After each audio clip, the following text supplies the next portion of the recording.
So yun mga gulay, isang magandang umaga at welcome back nga pala ulit dito sa aking channel.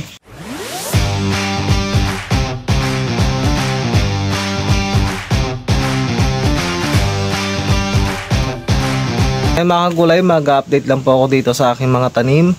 So papakita ko na rin po sa inyo kung ano na nga ba itsura nitong ating sibuyas at yung katatanim po na Calixto F1. Dahil nga medyo hindi pa tayo pwedeng magtrabaho ng medyo mabigat, kaya nakapag-spray naman na ako mga gulay, pero kailangan ko pa rin ng konting pahinga pa rin dahil meron pa rin po tayong nararamdaman dahil nga sa pagka-aksidente ko noong February 1.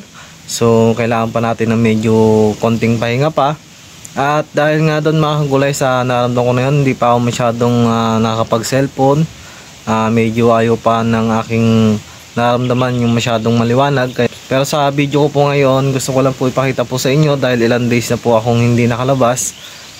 Gusto ko rin po kayong i-update. Nagpapasalamat din po ako sa mga nagchat-chat sa akin, sa mga nagme-message kung kamusta na nga ba ako at ano na nga bang balita sa aking kalagayan. At nagpapasalamat po ako at ganito lang po yung aking nararamdaman at nangyari. So medyo nakakapagtrabaho na po tayo paunti-unti dito sa ating mga tanim.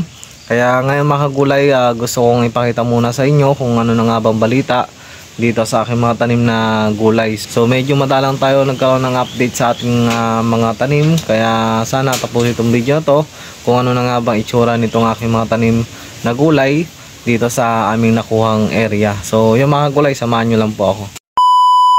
So yun mga gulay, pupunta nga pala ako dito sa aking tanim na Calixto F1.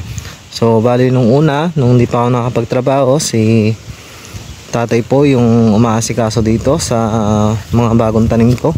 So bali mga gulay, ito nga pala yung ating Calixto F1 na tinanim noong January 31. At yun nga mga gulay, nagkaroon na nga po ng medyo problema noong February 1. Kaya nagkaroon po ng konting nawalan ako ng update dito sa aking patanim dahil medyo talagang nagkaroon po tayo ng konting problema. So bali kasi mga gulay, hindi pa tayo masyadong sumasagsag ng trabaho dahil medyo masakit pa yung ating ulo. Kaya yun, nakapag-spray naman na ako mga gulay ng aking sibuyas.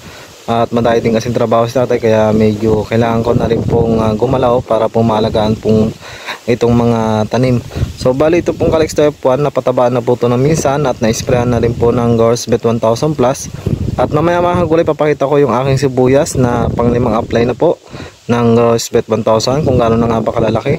So ito nga palang Calixto na to mga gulay ay tinanim noong January 31. So punta tayo doon sa aking tanim na sibuyas para may update ko na po sa inyo kung ano na nga bang kalagayan sa apply ng Gorse Bet 1000 Plus. So yun mga gulay, ito na po yung aking tanim na sibuyas at tinanim po ito ng January 4 at ang petsa po natin ngayon ay February 13. So bali mga gulay, ito po ay nasa 41 days at kita nyo naman mga gulay, napakaganda po ng kanyang pagkabulas. So bali pang limang apply natin ng Gorse Bet 1000 Plus. At syempre meron po tayong ginagamit na ibang lason, katulad po ng fungicide para pumapuruhan natin or hindi po umaba yung leeg ng ating mga tanim na sibuyas. Kaya ngayon medyo nag-spray din po tayo kaninang umaga at in-apply natin para tumigas po yung kanyang puno at hindi po masyadong karoon na epekto yung pagkakaroon ng ulan, lalo na po sa gabi. So makikita nyo, basang-basa po. Ito po yung mga katabi namin na sibuyas. So ito lang po yung akin, yung isang diretso po na to. So sa dahon pa lang mga gulay, makikita nyo, napakalinis at napakahaba ng kanyang nilalabas ng mga talbos. Ayan, so bali mga gulay, yung ginagamit ko nga pala ibang lason ay gumagamit po tayo ng flash. At yun po yung ating insecticide at syempre yung ating mga panguod. At syempre dito mga gulay, gumagamit po tayo ng fungicide na Mancozeb at makikita nyo po yun dito sa aking sibuyas. So meron po tayong mga tinamaan ng spray. So ito po siya, yung nagbabaltik na yan. So fungicide po yan, yung nakikita nyo sa mga dahon para bumangon po yung ating sibuyas at hindi masyadong malamigan.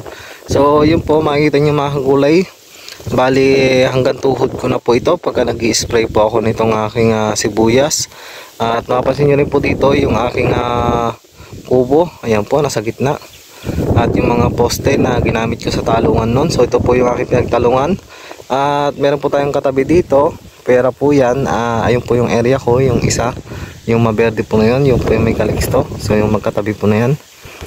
So dahil nga sa nangyari sa akin, medyo wala tayong naging masyadong update dito sa kabilang area namin. O ito yung aking nakuhang taniman ng mga gulay. At ngayon nga ito yung aking tanim ngayon. Ito yung sibuyas. So sana abangan nyo pa yung ibang update. At syempre sa mga lason din po na aming ginagamit sa aming mga gulay ay gagawin po natin ng mga demo yan para po masabayan nyo po at malaman nyo po kung paano po siya gamitin. At ito po yung siya nga pala, ito rin po yung naging resulta ng aking pag-apply ng GoResbet 1000 Pass sa 5 pag-apply ko. Ayan, binibigyan ko talaga siya ng araw para hindi po siya maisabay sa mga insecticide. At meron po tayong dapat na hindi para hindi po magkaroon ng problema pagka nag-apply po tayong GoResbet 1000 Plus. So ayan, ito na po yung epekto niya. Lalaki. Nakalaki ng pag-aso niya. Ayan, kabulasan niya po ngayon 41 days. So may ilang buwan pa tayong hintayin para po bago maan ito. So kailangan po nasa 90 days po ito or 100. Depende na din po sa panahon kung magiging okay. So sa ngayon kasi maambon po dito sa lugar namin at may konting pag-uulan, kaya alaga po ako sa pag-i-spray din ng fungicide para po kahit pa paano tumigas-tigas pa yung puno ng ating sibuyas at hindi po humaba. So yung po yung Mancozeb na fungicide at yung flash. Ayan yung aking ginagamit na ibang lason dito sa aking sibuyas. At syempre sa panahon natin nga ngayon, dahil nga iinit, lalamig, gumagamit po tayo talaga ng pang-uod na para hindi na po masyadong pasukin itong ating sibuyas. At iningatan po natin yun para po may taboy natin yung mga insekto na lumilipad, dahil masingaw po talaga pagka ganito ang panahon. Kaya lagi po tayong mag-spray. Ayan. So bali mga kagulay, kaya nandito rin ako dahil pwede naman ako mag-spray ng sibuyas. So nag-spray na rin ako. So medyo pagyari nga lang na pag-spray, medyo kakaroon po tayo ng medyo mahaba pang pahinga dahil medyo may nararamdaman po tayo. Pero sana soon magdediretso na po yung aking pakiramdam na maging mabuti para pumalagaan po itong aking mga tanim. At nagpapasalamat po ako sa inyo. Ayan, so hanggang dito na lang po ako sa may bungad kasi hindi po ako makalakad sa loob dahil basa pa po yung area. At po pa dito yung ating boses kasi mga kagulay, medyo umahangin na naman yan. Malakas-lakas na naman yung hangin-amihan, kaya sana narinig nyo yung aking boses. Ayan, naipaliwanag ko po sa inyo na maayos para po may update ko po kayo dito sa aking mga tanim.